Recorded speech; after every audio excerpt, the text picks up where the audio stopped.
On pense tous être invincibles et qu'on va vivre pour toujours, non? Malheureusement, c'est pas le cas et la vie nous rappelle souvent à l'ordre. Un de mes meilleurs amis d'études a appris avant sa trentaine qu'il avait un cancer sans traitement durable. Du jour au lendemain, ses perspectives de vie et de voyage ont été chamboulées. Il pouvait plus attendre sa retraite pour profiter de la vie et voyager. En fait, attendre la retraite pour vraiment voyager, c'est comme attendre qu'une plante soit desséchée pour essayer de la faire revivre plutôt que de l'arroser au fur et à mesure. Et je parle pas ici de tourisme fast travel stressant de 2 semaines dans la nouvelle destination à la mode. Ces voyages à durée déterminé comme le décompte d'une bombe. Ces voyages en surface où il faut cocher la checklist, la to-do list des choses à voir. Ces voyages pour se distraire, pour prendre une bouffée d'air frais, pour supporter en fait l'asphyxie d'une routine monotone. Je parle ici du slow travel, un voyage lent et transformateur, sans date d'expiration ni itinéraire prévu à l'avance. Du voyage transformateur, celui où tu n'es plus un touriste mais un voyageur, celui où tu pars à l'aventure, tu fais une pause sur le trajet pour admirer le paysage, celui où tu t'arrêtes pour sentir les fleurs et regarder les nuages, celui où tu profites de la vie. Tu sais, ce tour du monde ou ce voyage d'une vie pour lequel c'est jamais le bon moment, sauf la retraite.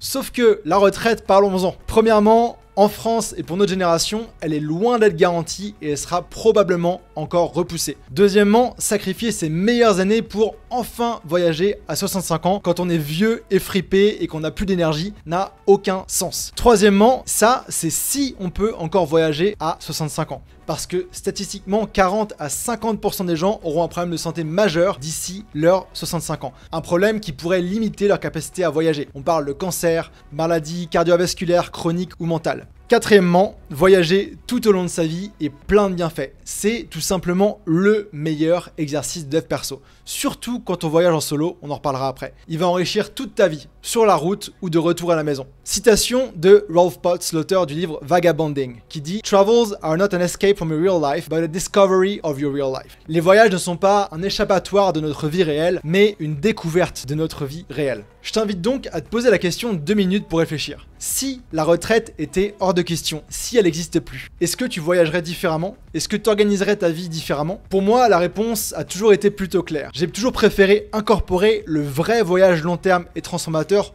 tout au long de ma vie, plutôt que le réserver pour à la fin. Et voilà comment je l'ai fait à titre personnel, un peu par chance et par hasard au début. À 15 ans, j'ai eu la chance de partir seul à Shanghai, en Chine, en échange dans une famille locale. C'était un peu fou comme expérience. En l'espace de seulement 2 semaines, j'ai eu ma première tourista, j'ai été hyper homesick, le mal du pays, la famille d'accueil chez qui j'étais ne parlait presque pas anglais, et moi à peine à l'époque. Et en 2008, autant te dire que les moyens de communication étaient limités. Il n'y avait pas encore WhatsApp et tout ça. Ça a été une expérience life-changing. C'était dur, c'était intense, mais ça m'a transformé. De retour en France, j'ai continué mon lycée sans trop d'accro. À mes 18 ans, peu inspiré par le système d'études supérieures en France, j'ai décidé de partir étudier au Canada, seul, dans un système complètement différent. Mes amis et mes profs de lycée me prennent littéralement pour un fou. Les premières semaines sont plutôt intenses et dures. Je pars seul au Canada et je dois gérer le voyage, l'immigration, l'inscription à mon école. Je comprenais pas les Québécois au début, y compris mes profs les quelques premières semaines. J'ai dû trouver des solutions à des problèmes du genre, pour ouvrir un compte en banque, il faut un numéro de téléphone et une adresse. Pour avoir un numéro de téléphone, il faut une adresse et un compte en banque. Pour signer un bail et donc avoir une adresse, il me fallait un numéro de téléphone. Bref, je m'en suis sorti, mais c'était un peu galère. J'ai dû aussi trouver un appartement, des colocs, ouvrir des comptes d'électricité, de gaz, d'internet, comprendre comment les payer avec le système de carte de crédit. Au bout de 2 mois au Canada, j'ai perdu ma grand-mère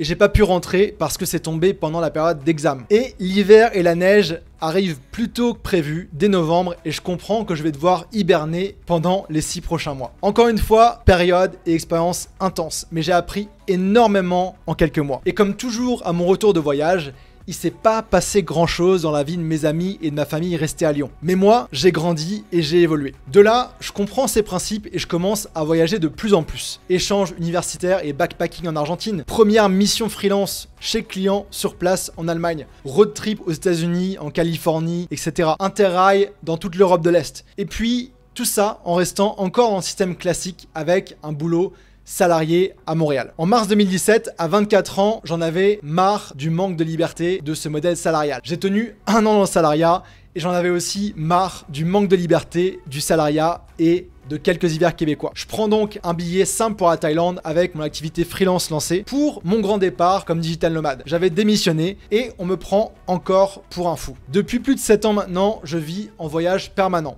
J'ai pas un seul jour regretter mon choix. Vivre là où les gens rêvent d'aller en vacances grâce à mon activité en ligne, c'est mon plus grand kiff et je m'en cache pas. Et je préfère carrément ça à attendre les vacances ou la retraite. Bien sûr, je prends des vacances pour profiter et me reposer, mais tu vois l'idée. Et après 48 pays et des années de voyage, j'ai vécu 58% de ma vie hors de France. J'ai découvert qu'il y a 3 niveaux de voyage transformateurs pour tous les goûts et toutes les durées. Le premier, c'est le backpacking ou le tour du monde, niveau débutant. C'est sûr, on a un rythme le plus rapide, aventureux et intuitif, mais qui est aussi temporaire, parce qu'il faut rentrer à la maison quand t'as plus d'argent, t'as vidé ton compte en banque, que ton prochain boulot ou tes études reprennent. Le deuxième, c'est le nomadisme digital. Je dirais que c'est un niveau intermédiaire et c'est ce que je fais depuis 7 ans et demi. En tant que nomade, tu voyages en travaillant en ligne. Donc tes voyages sont autofinancés et n'ont pas de date de durée. Tu es seulement limité par les visas et tes envies. Tu passes en moyenne 1 à 3 mois par destination et tu as une petite vie confortable et productive à chaque endroit. Le troisième type de voyage longue durée et transformateur, c'est l'expatriation. Là, on parle d'un niveau expert où il y a aussi l'administratif qui est impliqué là-dedans. Dans ce cas-là, tu restes au moins 6 mois par an à une destination, tu t'en imprègnes, tu apprends la langue et tu y crées ta vie. C'est ce que j'ai vécu de mon côté pendant mes 10 ans basé au Canada avant d'être 100% nomade, puis d'aller là où je me sentais le mieux. Aujourd'hui, je suis basé en Thaïlande la moitié de l'année. Le reste de l'année, je suis nomade digital et c'est le concept de Andrew Henderson d'aller là où on nous traite le mieux que j'ai. Alors, est-ce que c'est facile de partir? Non, tout le monde n'est pas un jeune gars célibataire et sans enfant. Mais c'est quand même possible pour les familles, j'en reparle juste après. Est-ce que c'est possible pour tout le monde? Franchement, je pense que oui, quand on se donne les moyens. Et la grande majorité des personnes qui le veulent vraiment peuvent le faire. Maintenant, il y a plein de peurs ou d'excuses classiques et totalement valades. Justement, j'aimerais maintenant te parler des peurs ou excuses classiques qui reviennent et qui sont complètement valables et te donner des solutions à chacune d'elles. Parce que c'est vrai, il faut être assez motivé pour passer outre les excuses classiques parce que on fait quelque chose de différent. La première excuse ou problème, c'est pas le bon moment. Ma réponse à ça, c'est que un bon moment, ça se crée. Si t'attends le bon moment, ça t'attendra la retraite. C'est comme il n'y a jamais de bon moment pour avoir des enfants, pour se mettre en couple, etc. Mais il faut prendre les devants et y aller. Le deuxième, c'est voyager coûte trop cher. Ça, les amis, c'est faux. J'ai fait plein de vidéos là-dessus sur cette chaîne. Être en voyage peut te coûter moins cher que ta vie sédentaire si tu sais voyager au bon prix. Bien sûr, il faut choisir ses destinations pour pas flamber si tu as un petit budget. Mais avec 1500 € par mois net, tu peux très bien vivre confortablement dans des dizaines de pays sur plusieurs continents.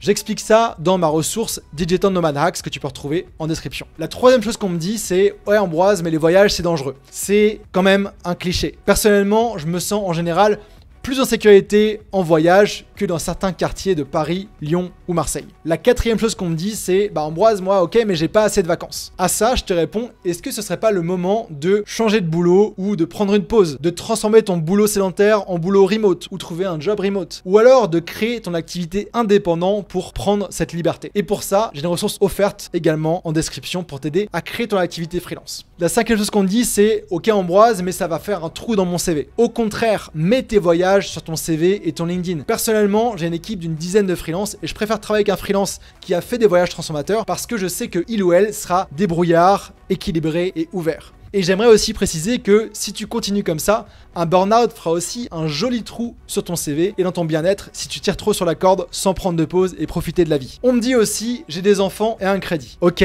complètement valable, mais pour moi, un long voyage ou une expatriation, c'est un des meilleurs cadeaux qu'on peut faire à ses enfants et à sa famille. Il y a toujours des solutions. Les défis sont nombreux, mais surmontables. Et j'ai un grand respect pour les parents qui font ce choix. Et je remercierai jamais assez mes parents d'avoir été expatriés, m'avoir fait découvrir ce monde-là. Souvent, on parle aussi de la planète et d'écologie. Alors déjà, première précision, t'es pas obligé d'aller au bout du monde ni en avion en voyage. J'ai rencontré des gens qui combinent voyage prolongé et écologie. Par exemple, Sissi et Viréac, un couple qui a voyagé de Paris à Bali en train et en bateau sans prendre l'avion sauf une fois parce qu'ils n'avaient pas le choix. Voyager, c'est aussi le meilleur moyen de comprendre où on est le reste du monde en termes d'efforts écologiques. Il suffit de mettre les pieds une fois en Asie du Sud-Est ou en Amérique latine ou en Afrique pour comprendre que nos efforts individuels dans les pays développés sont pas le gros domino qui vont tout changer, non pas qu'ils soient inutiles. Et aussi, contrairement aux idées reçues, les nomades expatriés ne polluent pas forcément plus que les citoyens moyens sédentaires. Mais ça, c'est un autre sujet. La dernière chose qu'on me dit souvent aussi, c'est j'ai peur d'être seul. Alors ça, c'est normal, c'était mon cas, et voilà ma réponse à ça. Tu seras rarement seul si tu veux pas l'être. C'est plus facile de faire une rencontre en étant seul qu'en groupe.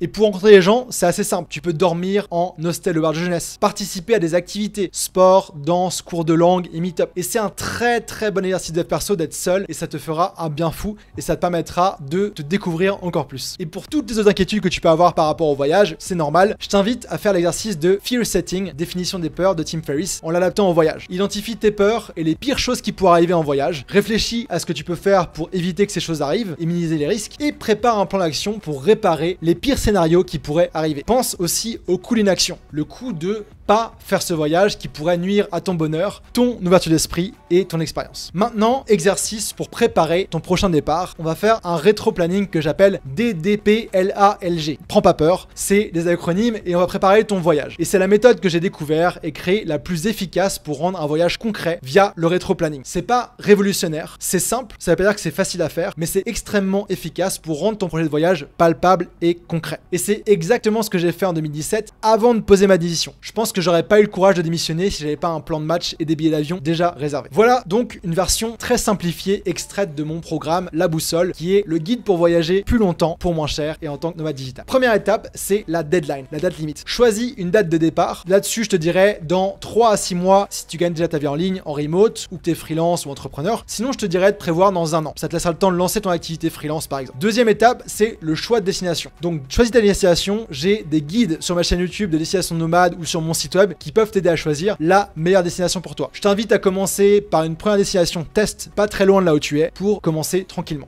Troisième étape hyper importante, c'est de réserver ton billet d'avion ou de train aller simple. Parce qu'il n'y a rien de tel que de réserver un billet pour concrétiser un voyage. Déjà, tu as une date limite qui est claire, tu as une preuve de ton voyage, tu as payé pour ton voyage et donc ça t'engage dans le process. Et après, une fois que tu as la date, il y a juste ça. Quatrième étape, c'est organiser ton activité du côté pro. Soit si tu es employé, préparer ta démission ou rupture conventionnelle. Et pour ça, avoir un billet d'avion aide beaucoup à passer le cap. Ou alors, sinon, si tu as déjà une activité indépendante, eh bien adapte-la à pouvoir travailler à distance, peut-être sur d'autres fuseaux horaires. Encore une fois, version très simplifiée de ce que j'enseigne dans la boussole. Ensuite de ça, en 5e étape, le logement. Décide quoi faire de ton logement chez toi actuel. Soit tu peux le sous-louer, le lâcher, stocker tes affaires, etc. dépendamment de ta situation. Pourquoi pas aussi le revendre si tu pars vraiment en nomade long terme. Réserve aussi un logement pour ta première semaine à destination et réserve des logements par la suite annulables dès que tu peux. Ce sera le meilleur moment pour le faire et le moins cher. En 6e étape, pour tes affaires, il faut gérer tes affaires. Donc notamment les affaires que tu as chez toi, tout le bordel qu'on accumule tous, même en tant qu'expatrié. Donc arrange-toi pour ça et aussi équipe-toi du meilleur matériel que tu peux pour être sur la route. Et pour ça, pareil, j'ai des vidéos sur ma chaîne YouTube, sur le matériel nomade et sur mon site. Et dernière étape, c'est la logistique. Dans ce cas-là, on parle de prendre des assurances voyage, de te renseigner sur les visas, les vaccins, etc. Et tout ça, encore une fois, j'en parle dans ma formation offerte Digital Nomad Hacks et La Boussole. Et puis, après c'est parti, tu peux préparer ton voyage et partir. Là-dessus, je te laisse, je te dis bon voyage, see you on the road et consulte ces vidéos sur mes guides de voyage nomade pour t'inspirer et rendre ça concret. À la prochaine, ciao ciao.